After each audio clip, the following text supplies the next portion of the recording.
Sejam bem-vindos e bem-vindas ao Pode Tudo. Mas por que Pode Tudo? Aqui a gente traz histórias de pessoas reais, assim como eu e você, que inspiram a todos com a sua trajetória. Hoje eu tô aqui com a Carol Teberga, ela é jornalista e tem uma grande experiência na área de assessoria de imprensa esportiva. Bem-vinda, Carol! Isa, obrigada, viu, pelo convite. Estou muito feliz de estar aqui com vocês. A gente que agradece. Eu queria começar perguntando como que você começou a sua trajetória aí no jornalismo e como que foi migrar para essa área de assessoria. Então, a minha história ela é um pouquinho longa, porque na verdade eu comecei no rádio. Eu sempre quis trabalhar com jornalismo esportivo, mas eu sou do interior de São Paulo. Então, assim, a assessoria de imprensa era um pouco distante da realidade que eu tinha, né?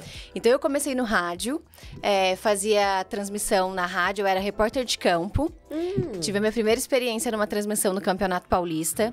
Confesso pra você que eu não gostei, porque é muito mais confortável você assistir o jogo da arquibancada ou de casa do que do campo. Solzão, né? Muito perrengue, é sol, é chuva, chove, molha a sua anotação, você perdeu tudo aquilo que você se preparou pro jogo.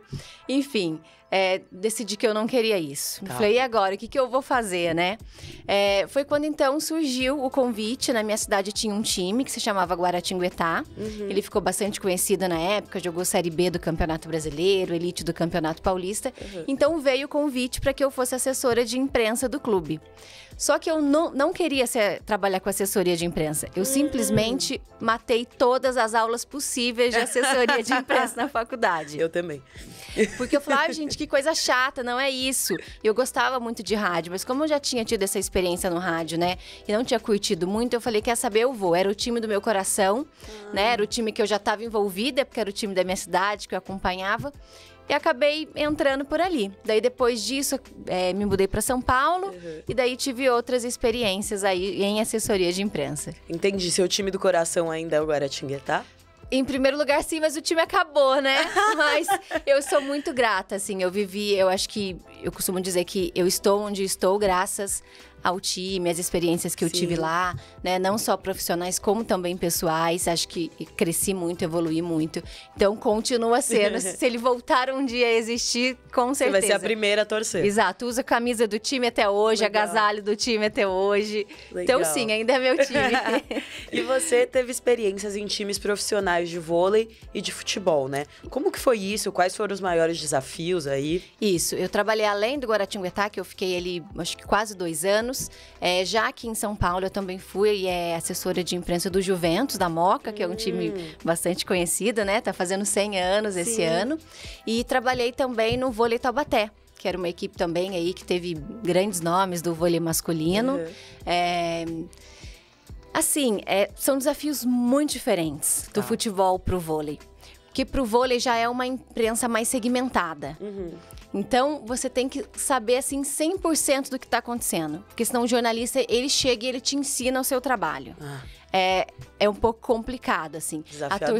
Desafiador. A torcida do vôlei, ela também é uma torcida que entende muito. Sim. Então, você também tem que saber... Tem que estar muito ligada. Você já era próxima a vôlei ou você foi aprender ali? Não, eu gostava, assistia, mas não era uma coisa que... Sabia quem eram os principais jogadores, muito por conta de seleção brasileira. Mas não era uma coisa que eu falava, sei todas as regras, Que sabe? nem futebol, né? Que é mais normal. Exatamente. Que você cresce já aquilo ali, né? Aprendendo. Mas se eu falar pra você que hoje eu tenho que voltar pro vôlei, eu vou falar, então eu vou ter que dar uma estudada. Porque é muito desafiador, assim, o vôlei. Já o futebol mexe com emoção, né? Então, a partir do momento que você vai trabalhar num time, você passa a torcer pra aquele time. Sim. Então, daí você tem que ter muito... saber dividir, sabe? O que é o seu coração daquilo que você pode, precisa transmitir para a imprensa e para os torcedores do time.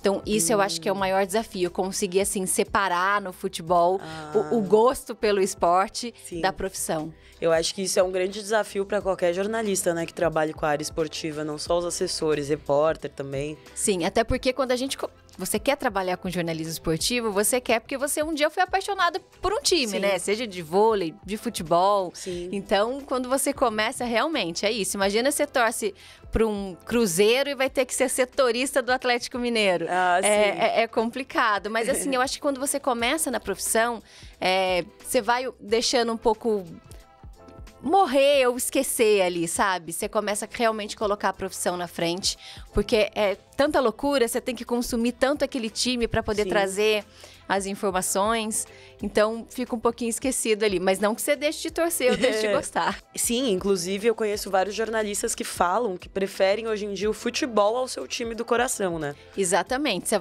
você se apaixona pelo futebol, você começa a fazer amigos, você começa a torcer pelos seus amigos ao invés de torcer pelo time, né? E tem também aquela coisa que você vai vendo o lado escuro do futebol, né? Que não é muito falado, que o torcedor não sabe muito.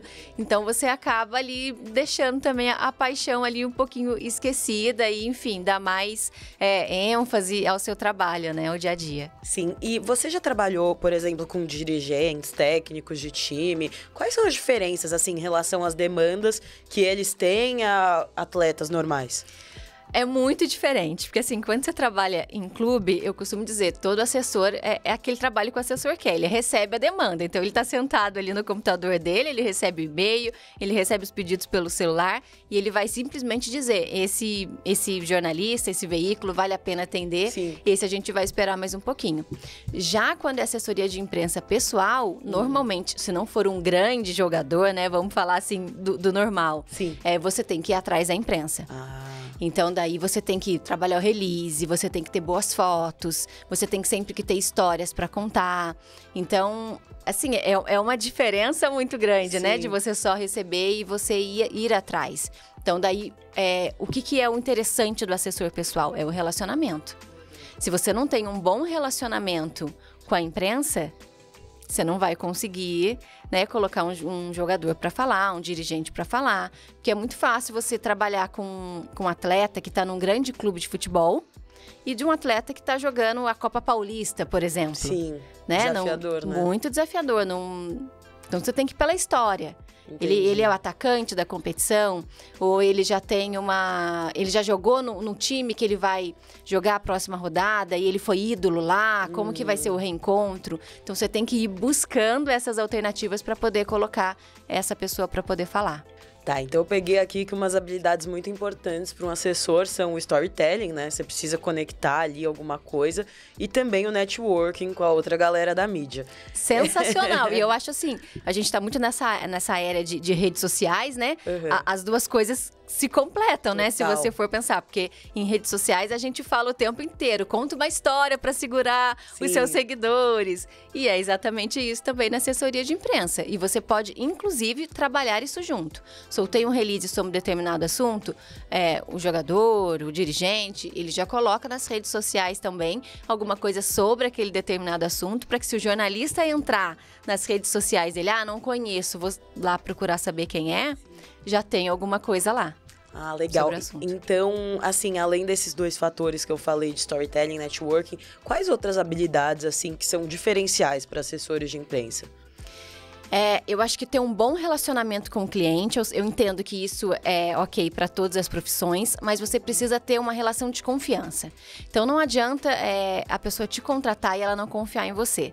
É meio que aquela relação do médico, que você tem o seu médico de confiança, ou do seu advogado, que você realmente conta tudo que você precisa para o seu advogado. Então, é isso. Se você não confia no seu assessor de imprensa, não tem como vocês trabalharem juntos. Porque precisa ter verdade ali entre os dois. Certo. E a gente sabe o papel de um clube, por exemplo, quando um atleta vai se apresentar lá. Mas e o papel desse atleta com o seu assessor? Como que o assessor vai prepará-lo e tal? Então, eu acho que é o trabalho mais legal, assim, na minha opinião, do assessor de imprensa. Bom, você tem um jogador, ele vai se apresentar, então, num clube. Então, o que o assessor de imprensa traz? Primeiro, esse jogador, ele já é um jogador que ele já fala bem, ele já se porta legal nas entrevistas, ou você precisa melhorar isso? Né? Então, você vai dar algumas dicas. Por exemplo, hoje em dia, os clubes, eles têm aquelas cadeiras que giram, né? Ali na mesa ali que o jogador vai ficar para poder atender a imprensa. Então, você já tem que dar um toque. Olha, não fica girando com a cadeira, né? Então, são algumas coisas assim. Que detalhe, hein? Pois é. Postura. A mão fica em cima da mesa, fica embaixo da mesa. Não cruza os braços. Então, tem algumas dessas dicas que você passa, que, enfim, que daí serve para todo mundo, né? Outra coisa fala. As pessoas estão ali para te ouvir. Então, vai no seu ritmo. Não precisa, sabe, atropelar. Respira, pausa. Porque as pessoas estão ali para ouvir você. Então, vai no seu tempo. E depois tem outras coisas assim que você pode complementar o jogador na hora que ele vai dar as respostas. Então, um dia antes, por exemplo, bate um papo ali com o seu cliente e fala para ele, olha, você é atacante, você foi contratado porque o atacante do time, que era o artilheiro da competição, machucou. Então, quais são as prováveis perguntas que os jornalistas vão fazer? E você treina ali com ele. Exatamente. Você está preparado para entrar no lugar do fulano que se machucou? Ele é o ídolo do clube. Como que você encara isso? Você já conversou com ele? Vocês já trocaram alguma coisa sobre essa experiência?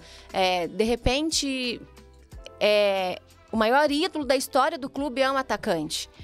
Esse jogador, ele precisa saber. Sim. Quantos gols essa pessoa fez? Quem é essa pessoa? Então, você prepara com esses números também. Exatamente.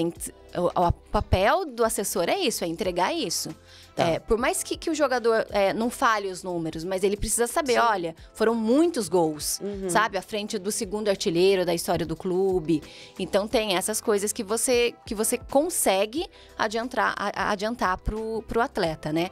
E assim, quando é um clube grande também, você já tem os setoristas, que a gente chama. Sim. Então, você já conhece o perfil de cada jornalista. Então, você já fala, olha, tal jornalista, ele pode fazer uma pergunta um pouco mais polêmica. Então, toma um pouco mais de cuidado com a sua resposta. Entendi. A importância aí de conhecer os colegas de profissão, Pois né? é. E, assim, é super importante pro torcedor ver que o jogador conhece a sua história, né? Traz uma confiança diferenciada. E eu queria saber se rola também um trabalho linguístico. No caso, assim, jogadores têm mais dificuldade com a língua, de falar ali um pouco mais claro, o português, rola?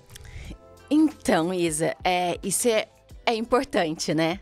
Mas é isso que eu tô te falando, é o trabalho da confiança. Tá. Porque se o jogador não confia em mim, e se eu chegar e falar pra ele, olha, você precisa melhorar a forma como você fala, não tá bacana, esse verbo não se conjuga dessa forma. Certo.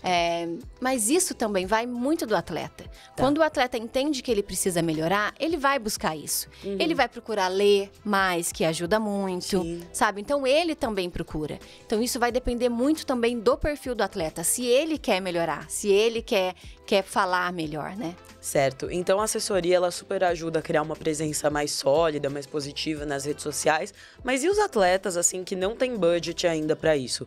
Como que eles podem começar? Você diz nas redes sociais? Isso. Então, eu acho, assim, muito, muito importante estar nas redes. Eu sempre falo isso, né? O atleta, ele tem que entender que ele é uma empresa. Então, o que ele vai postar, o que ele vai produzir, vai refletir ali, por exemplo, mais tarde no que ele vai poder conquistar de patrocínio, por exemplo, né? Sim. Porque quantas vezes a gente já viu que alguém foi lá e trouxe uma frase que fulano de tal colocou no Twitter há 6 anos atrás. Então, você tem que ter muito cuidado hoje com a sua imagem, com o que você posta. No básico, fotos de jogo. Venceu, coloca uma foto do jogo, coloca uma legenda legal. Se você tem dificuldade de escrever, pede para alguém te ajudar. Sim. Isso não é problema nenhum. A nossa língua, ela é muito difícil. Total, é uma das mais difíceis possível. Exatamente. Então, às vezes, nós jornalistas tropeçamos. Então, por que né, outras pessoas, o cliente não vai tropeçar? Então, é isso. Fotos de pós-jogo. Agora, os atletas gostam muito daquela arte chamando para o jogo. Acho bem bacana também. Se você tem um designer para te ajudar em relação a isso, você pode postar. E tem umas gafes, hein? Pegando o logo errado. Pois é. Isso é importante. Então, assim, não pega a arte e já posta. Não. Confere lá, o dia do jogo tá certinho, o horário tá certinho, o logo tá correto, né? Isso é uma situação. O dia a dia você também pode trazer. Então, fez uma academia depois, posta que você tá na academia, é legal. Você tem uma refeição bacana, posta a refeição que você tá fazendo. Ali o trabalho com o fisioterapeuta do time, também, né? Super bacana, entendeu? E assim, a vida pessoal, procura trazer um pouco da sua vida pessoal em família. Sabe, não vai me postar em balada, não vai me postar... Pensa que você é um atleta. O que faz, o que soma para a imagem de um atleta? Seria colocar uma imagem consumindo bebida alcoólica? Não é legal. Então, não coloca, né? Então, tenta mais essa parte da família mesmo, sabe? Almoço com a família, hoje vou ficar em casa assistindo um filme com a família. Isso também soma a imagem de uma pessoa. Entendi. Agora, aproveitando que você falou dessa polêmica aí, imagens, por exemplo, bebendo, fumando, fazendo coisas que você não espera, tanto assim, de um atleta, né? Isso gera uma crise de imagem. Como que resolve isso? Gera. Eu tive uma crise de imagem, assim, na verdade, muito pior do que essa, e eu vou até te falar. O atleta, ele jogava num grande clube aqui no Brasil, e ele postou, sem querer, naquela coisa de postar ali só para os amigos, para aquela listinha secreta do Instagram, ele postou fotos íntimas dele para todo mundo. Isso foi de madrugada, mas enfim, era uma pessoa que tinha muitos seguidores e alguém viu. Então, assim, gestão de crise, o que você faz? É a verdade. Sim. Então, assim, no momento, ele falava pra mim, não, invadiram meu celular e postaram. Só que você já conhece a pessoa com quem você tá trabalhando, né? Então, você espera que a pessoa fale a verdade pra você. Sim. E daí você vai, então, montar um plano pra poder tentar melhorar a situação, né? Nesse caso, por exemplo, a gente pediu para que ele afastasse das redes sociais, fizemos uma nota pedindo desculpas e pedindo para que ele se afastasse das redes sociais por uns dias. O bom do futebol é que a cada quarta e domingo você tem uma polêmica, né? Sim. Então, assim, passaram ali uns dias, vieram outros jogos, já tinha outra coisa e as pessoas esqueceram. Entendi. Nossa, imagina o assessor do Yuri Lima, hein?